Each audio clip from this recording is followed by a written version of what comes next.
Today first we will take the word benefit that Baba uses in the Murli. Baba says, sweet children, your business is to benefit everyone. First of all, benefit yourselves and then serve others to benefit them. Now the first question is, what is our idea of benefit? So when Baba says your business is to benefit everyone, so today Baba also says that when you serve everyone, you receive blessings. But I will tell you two incidents actually. So yesterday there was a brother who visited, and then he told me that I'm a very helpful person and I have suffered because of that, I have suffered a lot because of that. And then I said, so what is your idea of help and how have you suffered because of that? So I said, my idea of help is I give everyone what they need. So even in an official capacity, if somebody is really in need, I would even break an official rule and help them. Or I would go out of the way and help somebody get something they want, or, do these things. So I said, okay, and what happens when you do that? So he said that people take me for granted, or I suffer because of the rules I've broken, or I suffer because of the lines I've crossed. And then I said, it's not your bhavna which is wrong, but without gyan, if you have bhavna, so sometimes your intentions are good, but you don't know the right method. So that is called, you have bhavana, you have good feelings, good intentions, but you don't have right knowledge. And then what happens is, if you have bhavana and no gyan, then you are sensitive and you will suffer.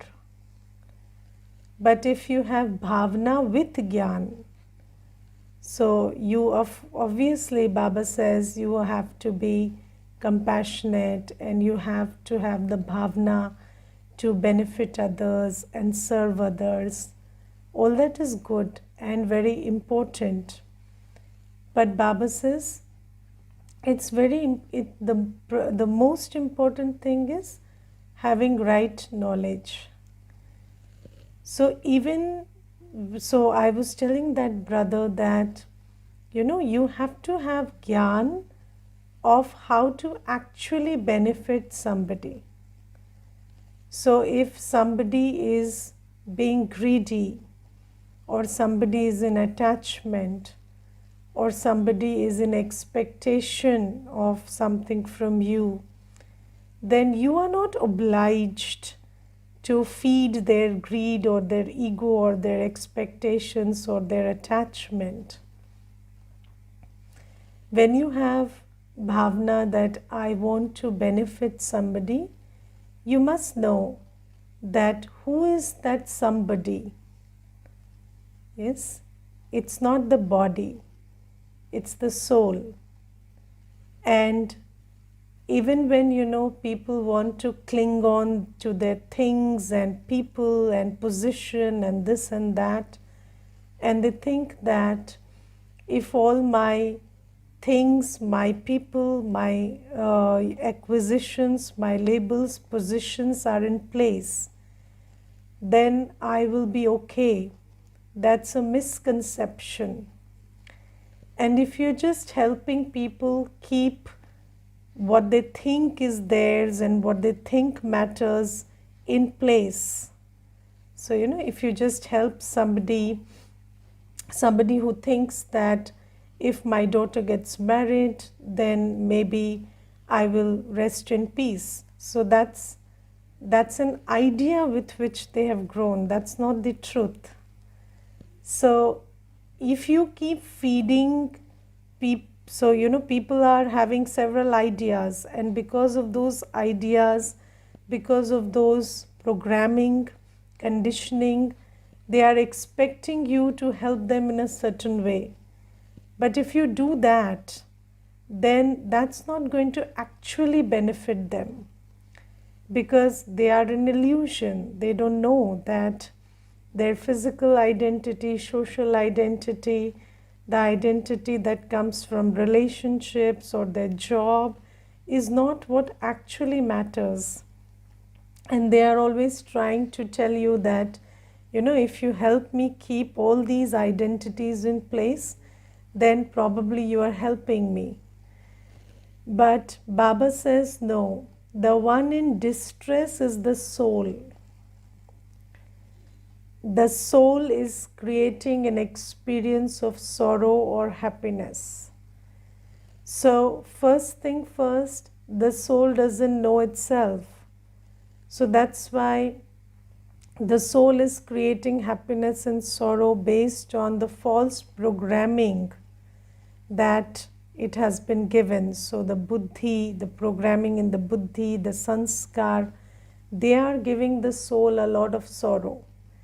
So it's your job, if you want to really benefit somebody, pulling souls out of their belief systems and taking them to the truth, making them realize that their very nature is happiness. You are by definition a happy soul. Your happiness is not conditional upon anything or anyone.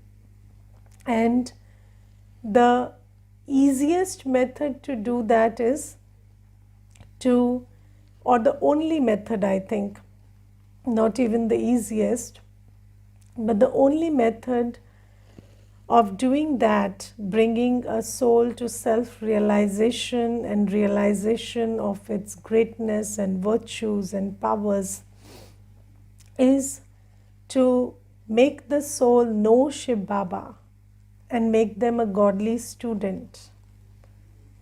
Yes, so only Shiv Baba has the strength and the patience and the perseverance to, persevere until the soul realizes, because, humans don't have that kind of patience and perseverance. So, in a soul who has 63 births of body conscious programming will not come to soul consciousness in a day or a month or a year. And only Baba can, sustain this teaching and give that sustenance for so long that the soul realizes. So the only way to benefit everybody is to bring them to have faith that Shiv Baba has come and he has spoken the Murli through Brahma Baba's mouth, and this Murli is the word of God, and God is the ocean of happiness, God is the purifier, God is the bestower of peace. So the Murli is the only way to peace, purity, happiness. So bringing souls to that point where they understand where to look. Yes, because the problem is everybody is making an effort for happiness and peace, but they don't know that happiness and peace cannot come with impurity. So impurity, happiness and peace, they don't go together. It is purity which is the mother of peace and happiness. And then we don't have the strength to be pure in this impure world unless we have yoga with Baba, unless we have the power of knowledge and yoga. And only Baba can give that. So, if we want to benefit somebody, the only method is that somebody is a soul, and that soul has to know the Father, the soul has to realize that Baba has come, and the soul has to know that Baba is giving us the teaching and giving us the power and the path, showing us the path to move to a world of peace and happiness. But that's the job that we have to do. So business, so Baba says your business is to bring benefit to everyone. But you must have the knowledge of how to bring benefit, because that example I told you, and then there is another example where there was this one conference organized by a wing in Brahma Kumaris, and there was this young girl who came up in the question answer session, and she said, I want to ask a question, that my mother is a very soft-hearted person and she always helps people, but I've always seen her cry and be sad, and she has no joy in life, and she is always suffering. So I have no faith in goodness and help. So this is another incident where this wrong understanding of help and benefit, this has made a soul suffer. So Baba, this is why Baba says, understand how to bring benefit and bring benefit. But the most important thing Baba says is, have you brought benefit to yourself? So I know Baba, I know the knowledge, I know how to do yoga, I know the power of purity, I know the power of seva. Yes, so since I'm a Brahmin, so I know all of these, right? I know the truth, I know the power of yoga, I know the power of purity, and I know the power of seva. But have I brought benefit to myself by using these powers? Yes, that's the question. Because theoretically you may know many things, but when somebody comes to you, you talk from experience. You always share what you do. And then the question is, and also if you theoretically, if you just share whatever you know but you don't do, then the other person will not get the power to do it. So Baba says, have you brought benefit to yourself? Now just ask yourself, do you get everything done through yoga power, or you still use muscle power and position power and financial power, or the power of anger and the power of ego? So, do you get work done by these methods, or do you get work done by yoga power? So we have to ask ourselves. And you see that yesterday in the Murli, in Sunday's Murli, Baba said something very beautiful. Baba said that the power to, the power to adjust or accommodate, the power to accommodate. So Baba says that children know that you can have success by using the power to accommodate. But many times they don't use that power to accommodate. And I was just thinking, what is Baba trying to say when he says that you can have success by having the power to accommodate? Now Baba has given us the power to accommodate, What is the power to accommodate? So even when things on the outside are very messed up, and there are many things which are pulling your attention, which are just pulling you to be engaged in overthinking and stress and worry. Power to accommodate means you are able to manage your mind in such a way that you don't overthink about that stuff, you don't speak about that stuff. And you know that the law is, wherever attention goes, energy flows and things grow. So if you focus your attention on whatever is wrong outside, if you play it on your mind, if you share it through words, then what is happening is you're giving energy to that thing which is already negative. And then its force is multiplying. And Baba says that if you finish it here, if you're able to just put a full stop here and not pay any attention, not amplify it by giving it the power of your attention, the power of your words, if you're able to do that, then that situation outside will be won over by you. Yes, because when you finish it here, then drama will finish it there. But do we use these powers? That's the question. I'm just talking about one power that Baba underlined. And Baba has given us so many virtues, so many powers. And the biggest power is Baba's remembrance. So when we are in remembrance, then Baba will give us the touching to use a certain power or to use a certain virtue. So even receiving that help from Baba will only happen when you are in union with Baba, when you are in yoga with Baba.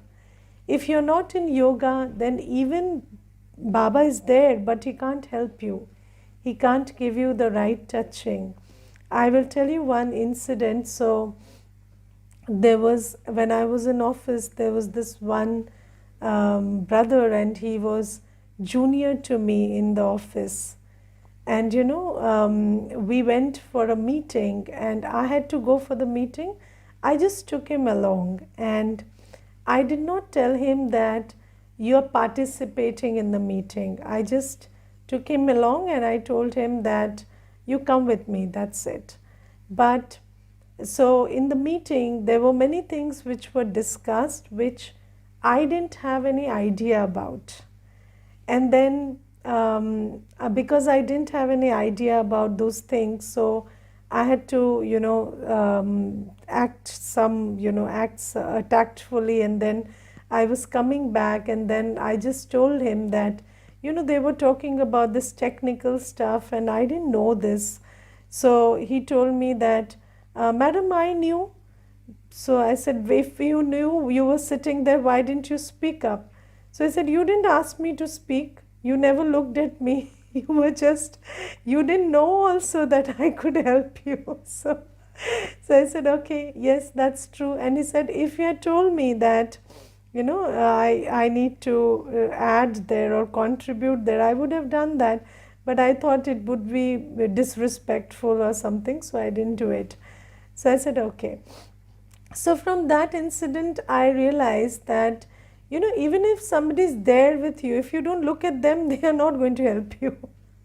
So Baba says that, yoga power is the biggest power. So when you are in yoga with Baba, then Baba is able to, so Baba is the Sarva Shaktivan. Baba is the ocean of powers and virtues.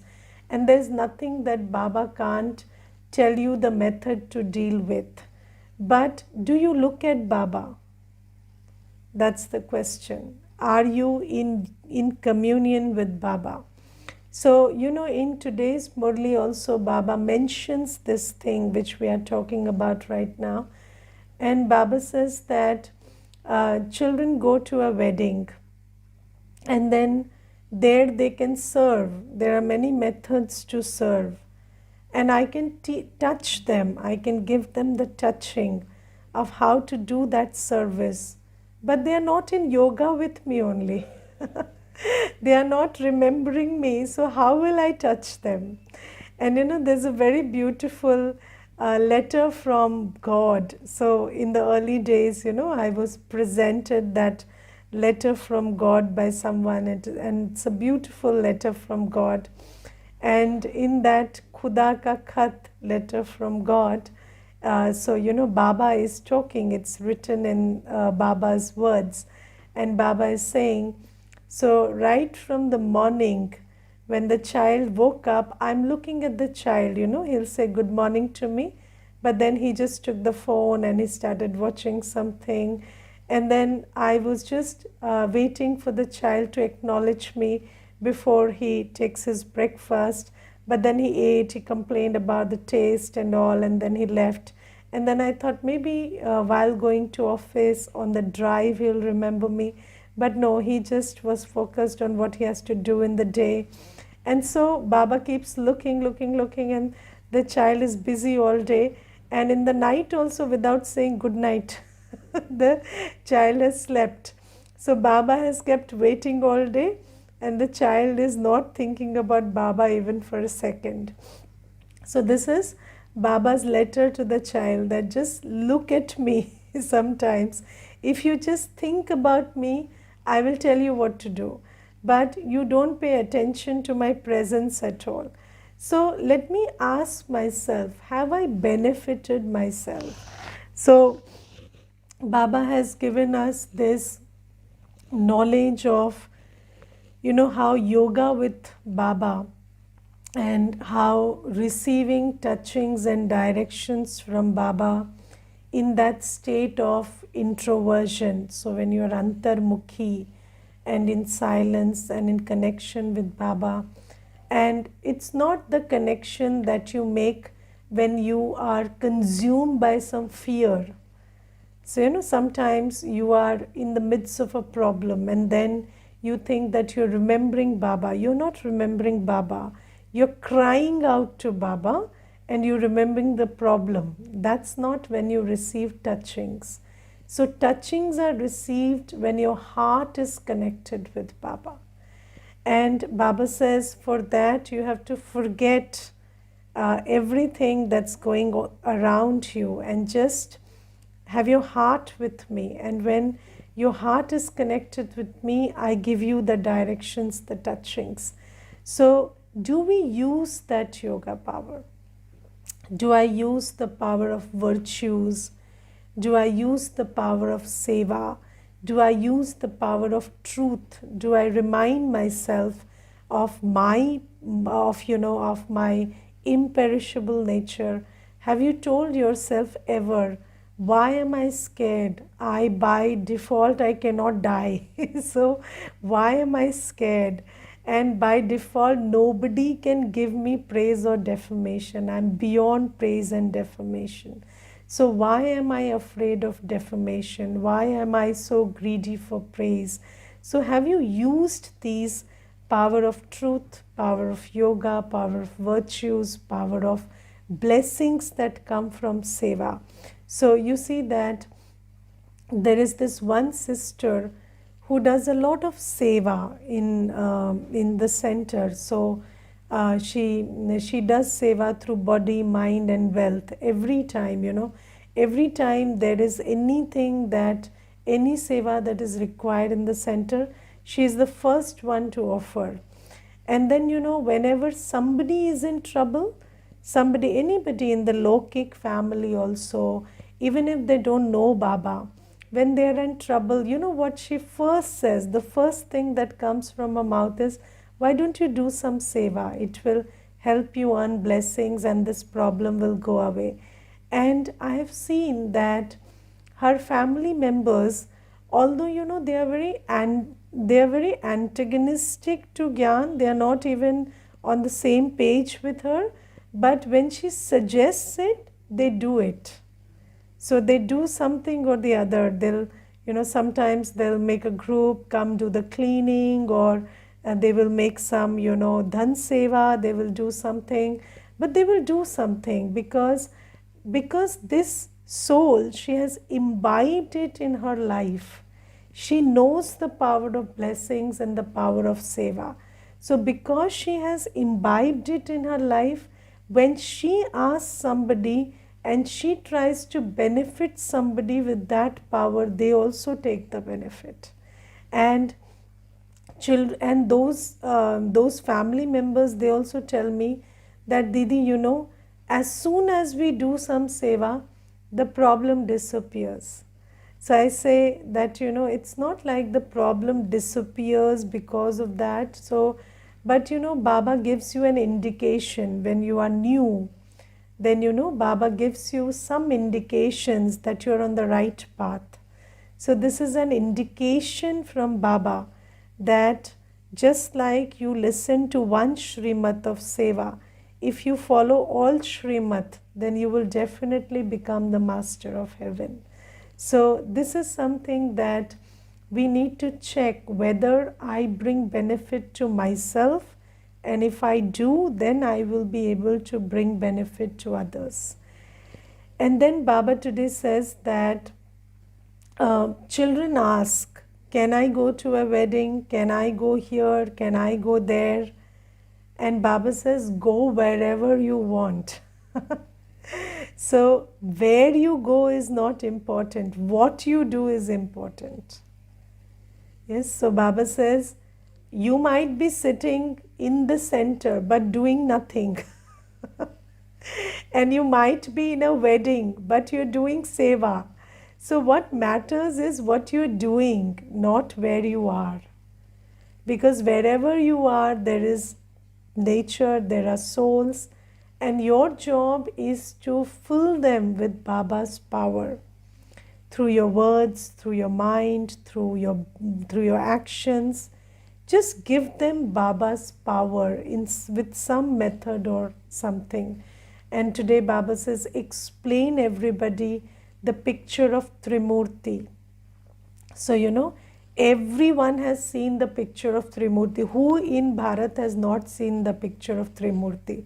So ever since we are born, in our houses, there is Brahma, Vishnu, Shankar sitting, in one frame. But Baba says that's a false image, because in that image you don't know who Brahma is. You know only the image. You don't know the person corresponding to the image. You don't know the person corresponding to the image of Vishnu. So just like, when somebody has seen a picture, have you seen people?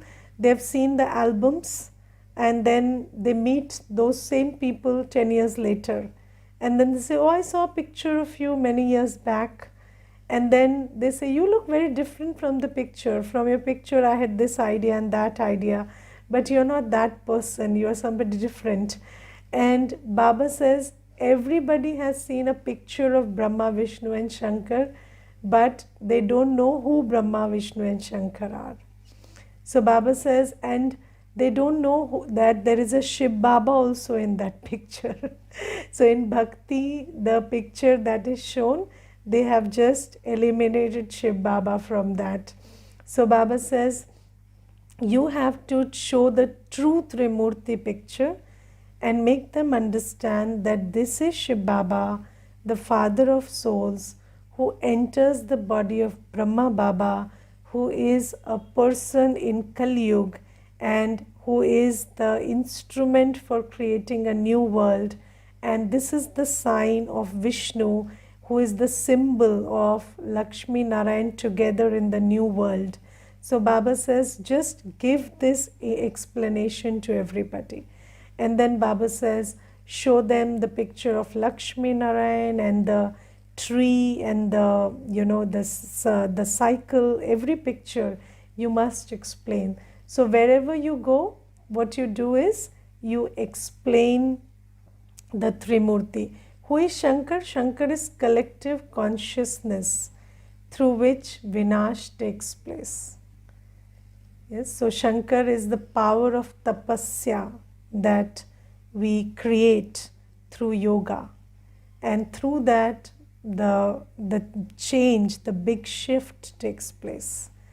Okay, so Baba says that you must explain these things.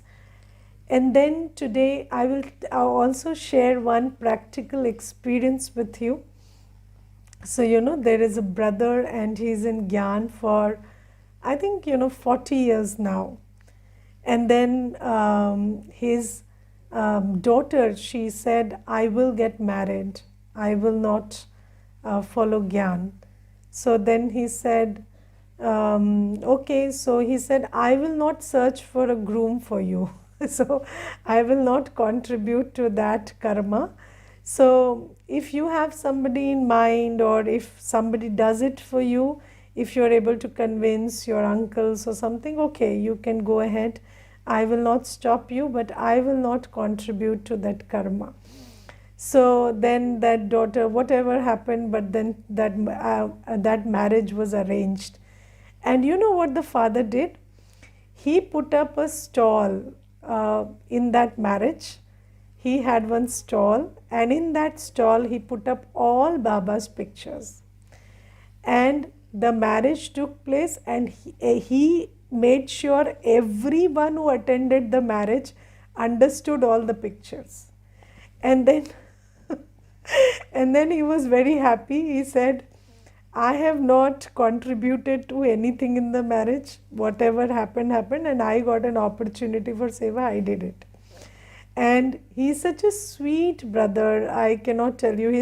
He's very sweet. It looks like all his ego and all the, everything that he accumulated in the 63 births, it's just wearing off, and he has come back to that purity.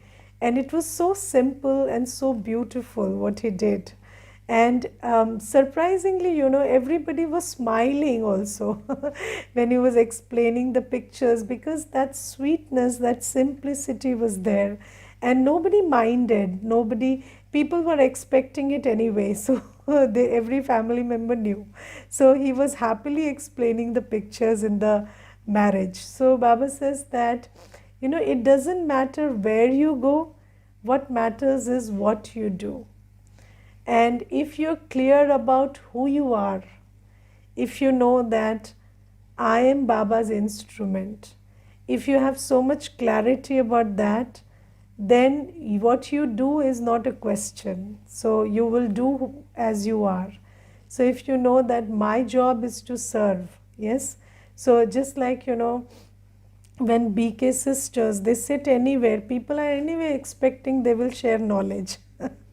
So because you have clarity about who you are, you have complete conviction about who you are and what's your job, then even the others won't mind.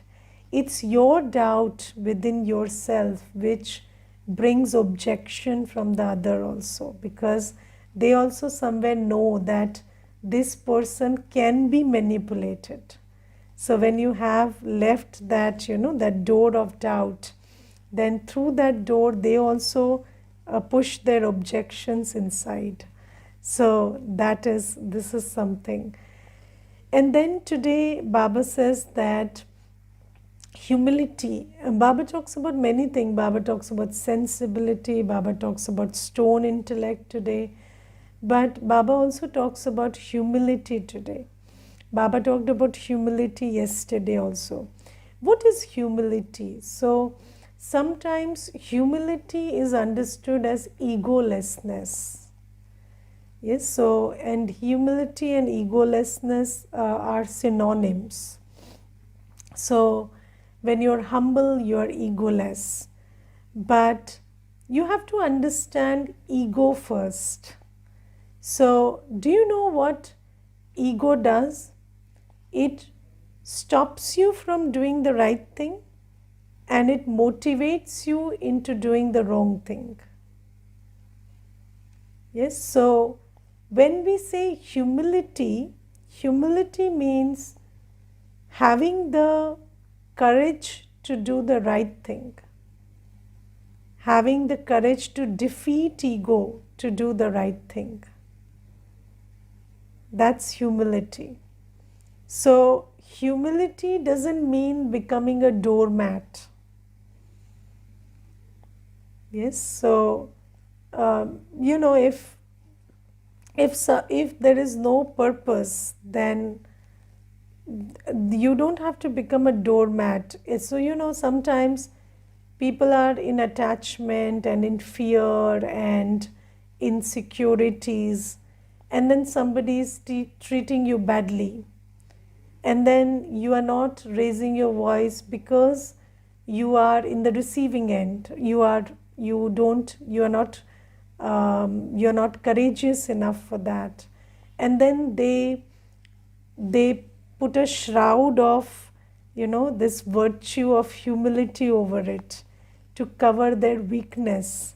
So people will say that I'm very soft hearted and I'm very humble, so that's why I'm not uh, s- uh, s- I'm not protesting, or I'm not doing anything in this case.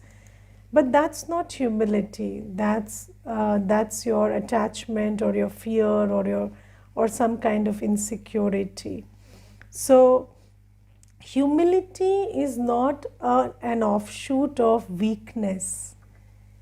Humility comes from being an embodiment of knowledge, purity, peace, everything. So humility is a byproduct of swaman, self-esteem. So when you're full of self-esteem, when you know who you are, then you are not discouraged from doing what you need to do because your ego hurts. Yes, so you are humble enough to do seva, whatever kind of seva is given to you. You are humble enough to follow Baba's Shrimat of being soft and sweet and polite all the time. You are humble enough to to speak the truth wherever required, the truth that Baba speaks, not the truth that people call the truth, and not that you're looking ugly is a truth, so I'm speaking it, and that's humility. No, that's not humility. So speaking the truth that Baba has asked us to speak, doing the seva that Baba has asked us to do, whatever kind of seva, doesn't matter. It doesn't hurt my ego to do seva. It doesn't hurt my ego to be virtuous. It doesn't hurt my ego to speak the truth. That is humility. And Baba says, when you have this, strength of self-esteem, and then you are humble because of that, then this humility, because you're serving by being humble, so this will make you earn blessings. And being humble will make you a bestower of happiness, because seva is the only way to give happiness. So the more humble you are, you will be able to give true happiness to everybody, because that comes from bringing souls closer to Baba. And ego stops us from doing that. Yes, so you must have the humility to invite a person for course even when they have denied 10 times. That's humility. With the same love, with the same affection, you must have the humility to again and again approach somebody, and again be soft, be polite, despite everything. But what is the purpose? Are you driven by some fear, some selfish motive, or driven by Shrimat? That's what matters. So when you're driven by fears and insecurities, that's not humility. When you're driven by purpose that Baba has given you, Shrimad that Baba has given you, that is humility. And when you're humble in this way, then Baba says you earn a lot of blessings and love from everybody. Okay? And there is one brother, and he came into Gyan and then he stopped after some time. And it was very way back, it was some 10 years back, I'm telling you. And then Santosh Bhai would keep sending him messages. And at that time, I was not very humble. And then I told Santosh Bhai, why don't you stop sending him messages? He sometimes blocks you, he sometimes unblocks you. What is the big deal? You can just stop sending him messages. It's okay. He doesn't want to listen to Gyan. And then he said, what do I lose by sending messages? If he wants to read, he reads it. If he doesn't want to read, no problem. Na. Let him not read. What is the problem? I send him messages. He has the option of blocking. If he doesn't want, he will block me. Don't worry. So then that happened. And that brother came after 6 years to the center. And then he just held Santosh Bhai's hand, and he was so thankful.